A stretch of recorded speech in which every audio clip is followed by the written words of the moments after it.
want to welcome you to the Ask Jeff YouTube channel. Here's today's question. What does the Bible say about prenuptial agreements? Well, the simple answer is not a whole lot. But let me share with you what the Bible does say. Not only in the Sermon on the Mount in Matthew chapter 5, but also back in the book of Leviticus chapter 19. It makes it very clear. Let your yes be yes, and let your no be no.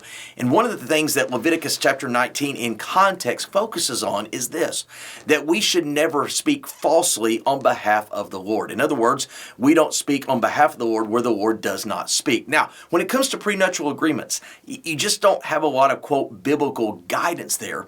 But you do have a whole lot of guidance of not bearing false witness, not coveting, not misrepresenting, not misaligning things. And in fact, you go to the book of Proverbs, and there's, particularly for us in the Western world, there's this weird analogy that God uses all the time about unfair or unbalanced weights. In other words, we should not misrepresent the facts or misrepresent who we are in the equation, but allow the truth to simply be the truth. So, when it comes to prenuptial agreements, I understand the human reasoning behind them.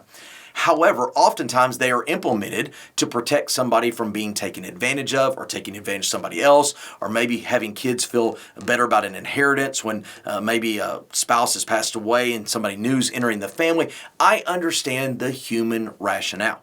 However, biblically speaking, let your yes be yes, let your no be no, and we just don't have a whole lot of guidance. Here's what I would guide us in: to enter into human relationships that would mimic our relationship with God based on honesty and based on truthfulness, and not having misappropriated allegiances and or agendas in any relationship, particularly that of marriage. Great question. If you have one, send it to askjeff.net. Maybe your question will be tomorrow's.